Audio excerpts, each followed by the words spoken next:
Thank you for watching Taxpayer Alert. I'm Al Segala. I'll be your moderator. I'm also president of Calaveras County Taxpayer Association.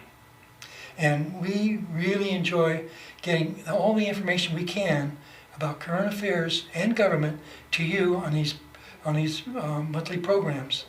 There are 2 shows a month, and so far we've been at it for maybe 150 shows, and with good response, and hopefully we'll continue to do so. Our guest this evening is our undersheriff, and Jim Macedo is probably one of the best, most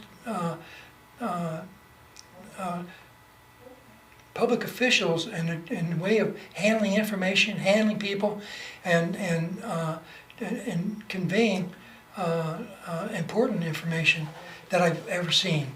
And so, Jim, welcome to our program.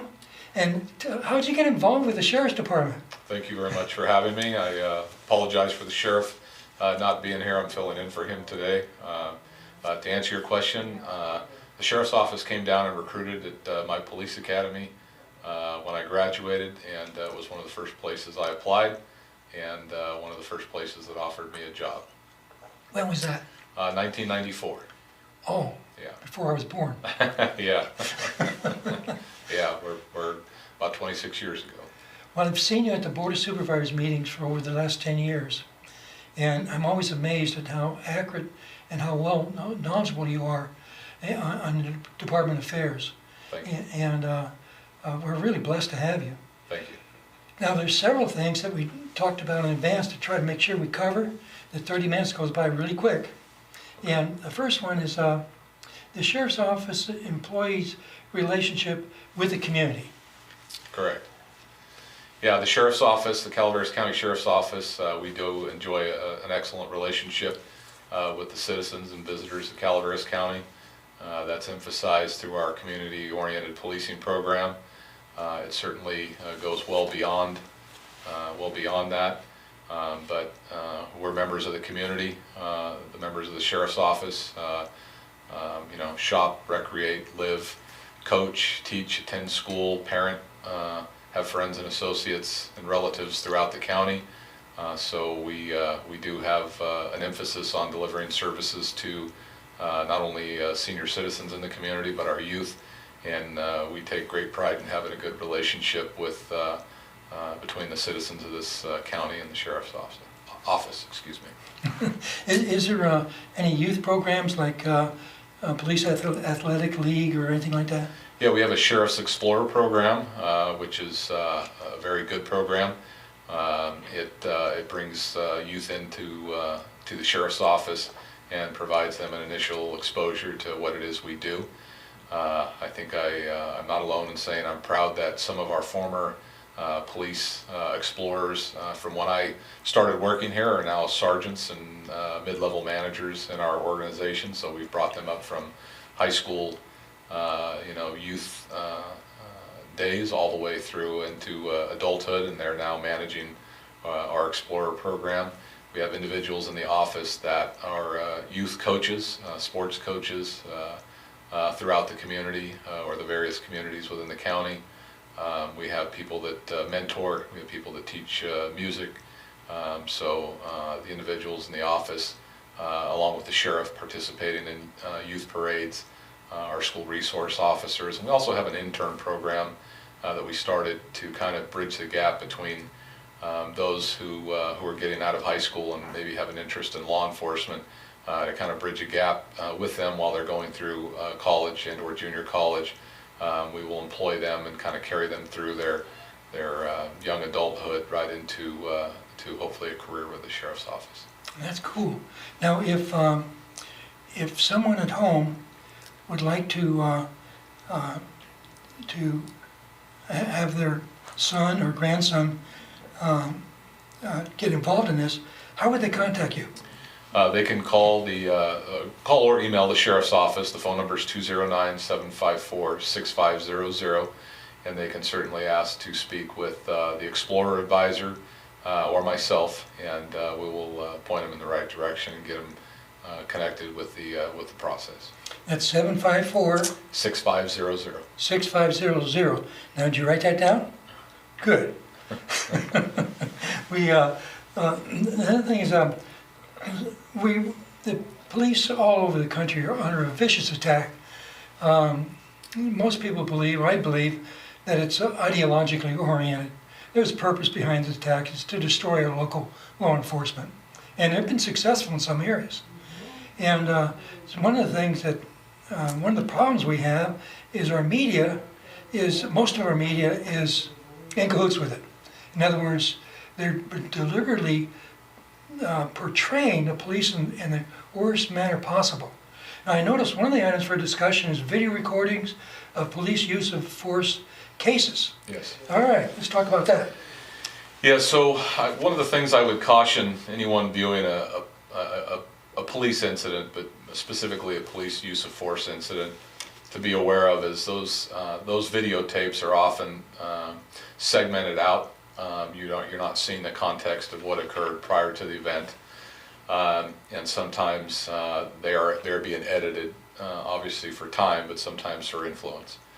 So I would be very cautious of just casting judgment on a very short video clip. While some of those clips may look terrible on the onset, when you're able to look at other video clips from other angles, or you're able to find out what preceded that contact or interaction, it may provide a different opinion than just a very short clip. One of the other, I think, common misconceptions is that video doesn't lie. And I was fortunate earlier in my career, I spent some time in Quantico, Virginia at the FBI National Academy. And one of the things that they were doing there was they were analyzing video clips involving police, law enforcement interactions. And some of the equipment used takes pictures not unlike any other camera. It takes a multiple set of frames and it pushes those together to make a live video feed. Right. And forgive me, I'm not a videographer, but I'm going to explain this to the best of my ability. What will happen even with some of the new modern technology that rapidly takes those photographs is that sometimes human beings or events or equipment or activity is moving so fast that the camera is not allowed to keep up with capturing those video frames. Right. So what that camera will do mechanically is it will lose track of an object and it will swing and move those clips forward, and it will significantly change the timeline from which you see a person possibly attacking an officer, a vehicle coming at an officer. It leads the viewer to believe that at the time the officer perhaps fired his gun, that person or that vehicle was at one location because of some either malfunction or inability for that camera to accommodate for the speed, the movement, the light, what have you. So I would caution anybody to understand that even though you're watching a video clip and it looks like it's live in real time, there's a reason we take measurements. There's a reason we take multiple measurements. There's a reason why we complete very thorough investigations and take measurements from all angles. You interview witnesses from different angles. We secure video, alternative video, not just one piece of video. I think we're very cautious in our investigations to make sure that we don't jump to conclusions, that we don't have predisposed opinions about a particular case early on. And I would just ask that the public do the same. Well, that's a very good point.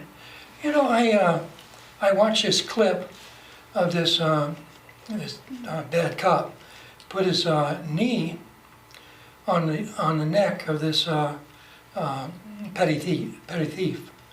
I think he had 9 violations, and so he's a petty criminal. That wasn't mentioned, but anyway, and all the time, most of the time, he's pleading to I can't breathe. He can't breathe, but he could talk. Yeah. And what's not seen is pressure on his back, on his lungs. Mm-hmm. That's what killed him. It wasn't on the neck; it was the back, because he couldn't get a breath. And he's saying he can't breathe. So I'm surprised that I'm the only person that saw that. Yeah. Yeah, with that particular incident, I mean, obviously, the investigation into that isn't entirely complete. I will agree, it looked terrible. Yeah. It still looks terrible. Oh, it was terrible. Yeah. But the killing wasn't the knee on the throat. It was the helicopter that was on his chest. Yeah. Generally speaking, when somebody tells you they can't breathe, um, most law enforcement officers will alleviate pressure in order to allow that person to get some sort of relief. Oh yeah. Why that didn't happen that particular day, I don't know. I can't speak for necessarily what occurred, but yeah, I'm familiar with the video, familiar with the incident. Obviously, I don't have the same internal information that an investigator would have, but yeah, I know. Having been involved in law enforcement for 26 years, I've never met a law enforcement officer who wants to, be the person responsible for the taking of another individual's life, whether it's intentional or accidental. Right. And with respect to that particular case, I just know that when somebody's telling you that they can't breathe, you should be trying to render aid to that person. Yeah. Of course, then there would be an incident. The one out of what, 10,000, it's incredible. And that it turned into a propaganda thing. One of there's another case where a person stole a taser, I think, and was running away, and may have been turning to fire at the police officer, and the police officer shot him. And it seemed like if he was running away, maybe shooting the legs of him might have been better than shooting the torso, because you're less likely to kill him. And but it wasn't clear to me how exactly that happened from getting the information from the media. Yeah. I don't know if you saw the same thing. Yeah, I believe that case occurred in and around the Atlanta, Georgia area. I'm not entirely familiar with that case. I have seen a couple of the videos from that incident, albeit I didn't see the best quality video of that incident. And not having the entire benefit of the information, I'm hesitant to comment on that. I will say this. A couple of things that I think should be taken into perspective. I did a little bit of research, and right now law enforcement in the United States have about 59 million contacts with people per year. Wow. That is an incredible number unto itself. Unfortunately, those contacts aren't always during the best of circumstances. Right. Those contacts involve people who are under the influence of controlled substances, who are suffering a mental health crisis, who are involved in a domestic situation, and perhaps their marriage is breaking up. Sometimes we're delivering news that a loved one has died or been seriously injured. So we often encounter people, at their worst. Right.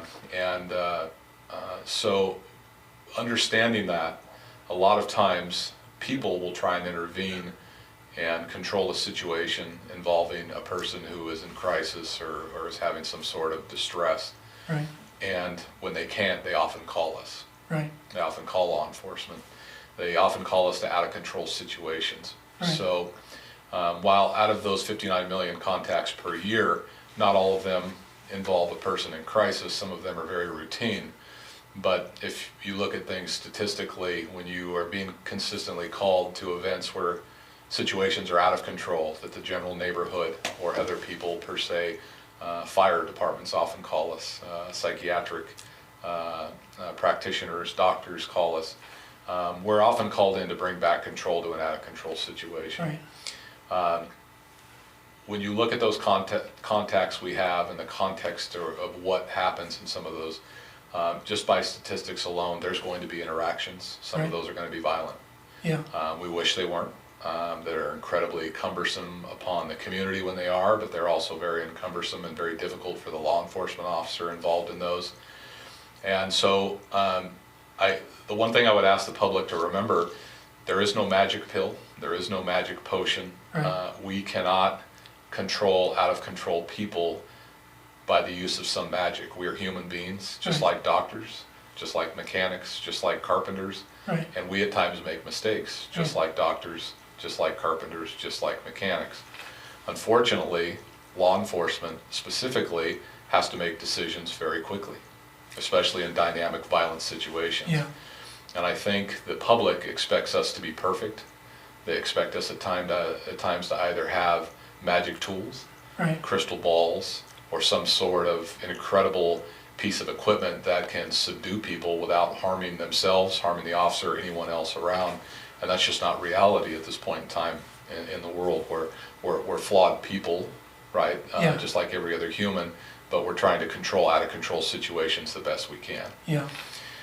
Most of the time, there is not a death involving those cases. Right. As a matter of fact, when you look at statistics, even though I talked about the level of interactions we have, there was just a study done last week, which I thought was telling in light of the recent national events, that said people overwhelmingly are satisfied with their contacts with law enforcement. Yeah. Overwhelmingly. That's not necessarily what you're seeing in the national news. They would lead you to believe that there is, ongoing police violence, that children aren't safe walking back and forth from school. That's nonsense. Yeah. That's complete nonsense. I'm sorry, but law enforcement officers in this world help children and people under difficult circumstances far more often than there is a negative interaction. But unfortunately, those small positive interactions don't always make the national news. Right. They don't always get the same attention per se than negative event. So with all of that said, and some of the events going on, I've been involved in law enforcement 26 years. I have met incredible law enforcement officers that, just like Lady Justice, when we investigate a crime, we don't look and see what race someone is. Yeah. The Lady Justice is blinded, and that's for a reason. And we often investigate crimes where the victim of the crime may be a career criminal, maybe a person who's been involved in victimizing others for a large portion of their life. Right. But I can honestly tell you, in my entire career, when I've seen those people, those career criminals, become the victim of a crime, I've watched investigators work those crimes just as hard as if that was a very innocent victim. Right. Your housewife, your everyday working person that's never committed a crime. I've never seen someone say, "Hey, we're gonna slow this investigation down, or we're not gonna care because of who this person was in their past." We just don't operate that way, and I'm very proud of our agency specifically because I've watched it time and time again. We had 59 million contacts. Yes. Oh my God. And out of that, they were able to find one they put on TV. There's been a few, unfortunately, but yeah, there's been How a few. many policemen are there in the United States? I'm sorry, I don't know what the number is.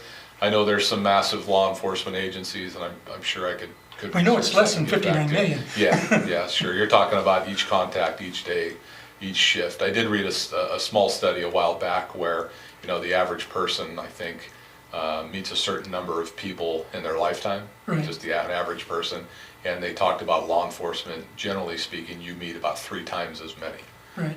Than just your average person, just because by the nature of our business or what have you. So we do meet a lot of people and a variety of people, and it teaches you a lot of life lessons and a lot about humans and human behavior. One of the things that's important is civics. Our public schools don't teach it anymore. But it's really simple. It's basically to honor your agreements and respect the rights of others. Those are 2 basic laws that sum up civics. Sure. And also the basis for common law Mm-hmm. and criminal law. Mm-hmm. Same thing. Mm-hmm. But that's not taught. Yeah. And I'm wondering if something the Taxpayer Association can do, maybe with the district attorney or county council, maybe with the sheriff's department, to see some sort of exposure to young people about the meaning of law and why our government is designed to keep people free and to protect the rights of life, liberty, and property. And when you do that, then you have prosperity. Freedom begets prosperity, not the other way around. And once that concept is fully absorbed, socialism is not possible. And the slanting of the media will dry up after a while, just from truth. Yeah. With respect to the media and media's interactions with law enforcement, one of the more recent trends that I can tell you I think has helped kind of erode the relationship between media and law enforcement. Every agency has a public information officer, a media relations officer, and I did that job for a period of time some years ago. And I had that position at a unique period of time. There used to be a relationship between the local newspaper reporter and that public information officer. Yeah. And it was a very trusting relationship because that reporter had deadlines, that reporter had obligations, that reporter had an editor, and that reporter essentially needed information and needed to have a relationship with the media relations officer of a law enforcement agency. And in turn, that law enforcement agency needed to be able to explain to the reporter sometimes that, hey, I know this looks like there's a story there, but there may not be. Or, hey, even though this is what's happened, there's more to it than you may realize, to try and help them so they didn't put out necessarily an inaccurate report. Right. So there used to be a lot of dialogue back and forth. What, unfortunately, in my opinion, I think has eroded that and has changed is now law enforcement pushes their information out on social media. Therefore, it's readily available to the reporter, so there is no need to establish a relationship, or there's a reduced need to establish a relationship with the department. And I don't, I think it's a good thing to get that information out. I think it's really kind of eroded that trust, and it's caused reporters to work less. They can sit behind their desk, log onto a computer, and pull down our press release, as opposed to having a conversation with our media relations officer to find out, hey, is there really a story here? Is there something interesting? Is there more going on that you can't put out? Because there is material such as, the names of juvenile domestic violence victims, rape victims. There's people who pull out false reports, and we just haven't had a chance to investigate that or determine if it's false. So that's become, I think, a problem. And then the other thing I've noticed too is just completely inaccurate reporting. Sometimes there is misinformation that's put out. Unfortunately, I think there's disinformation that's intentionally put out. And that has really been very difficult for us specifically, because we would like to tell the media, or the public, everything that happened, sometimes out of respect for the dignity of victims involved. Sometimes we don't want anything to get out to affect the overall goal of our investigation. Or youth, names of youth. Sure. So there's some things there that have changed over time that I think have contributed to that. In defense of some of the reporters, I can also tell you too that I know that they're not being compensated to the extent there once were. I know there's fewer jobs available. So there's certainly exceptions to this, but the quality of the reporting, I think, has really kind of it's not where it once was, that's kind of a very generalized comment. But there's been several instances where we've had to call and correct articles or reports that have been put out by our office that were just wholeheartedly inaccurate. That's good. They need to be corrected. Also, it might be an opportunity for people that care to write a letter to the editor, and maybe to the newspaper without publication, commenting on some excellent reporting. Mm-hmm. Sometimes the reporting is good. It is. And to have it ignored, then have this terrible stuff put out, it's almost like a disincentive, to be honest. Yeah. Because the stuff that's terrible is more newsworthy, because everybody wants to look at something terrible. Yeah. They're looking at something that went okay. Yeah. Yeah. Yeah. One of the things that you mentioned, social media.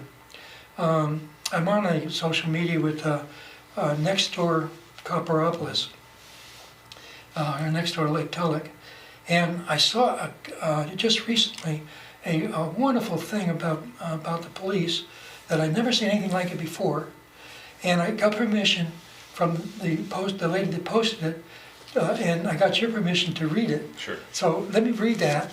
Okay. We have a little time left. Sure.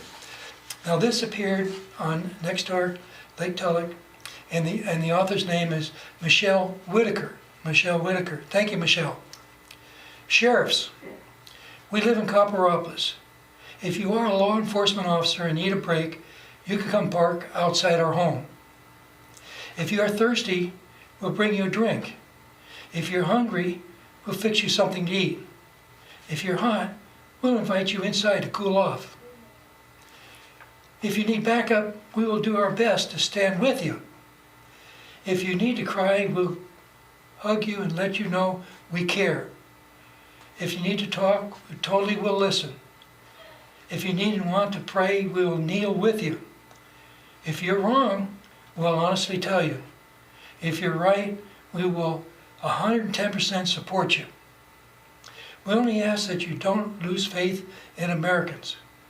We are not all against you. All lives matter.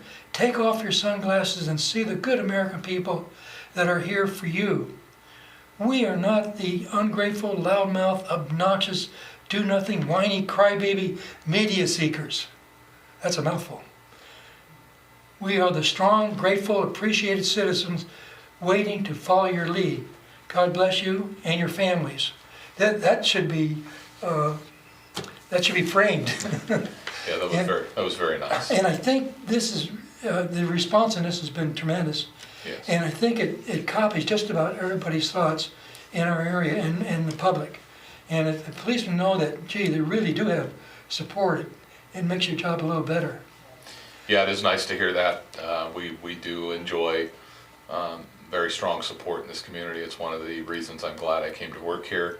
And I often tell new deputies, be glad you work in this area, because it's important to have support from not only the constituency, but it's also just as important to have support from your other government officials and your non-profits and your non-governmental offices. So thank you as well, Al, because you've always been very supportive to the Sheriff's Office, as has your organization.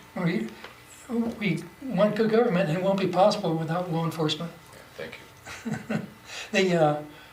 We have a couple minutes left, and what message would you like to leave the public this time? Well, I think despite the recent negativity that has been portrayed about law enforcement, that we are a profession of people who are legitimately trying to help other people in a variety of ways. The next generation of law enforcement is very bright.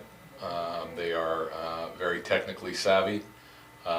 They are very interested in helping those who can't help themselves.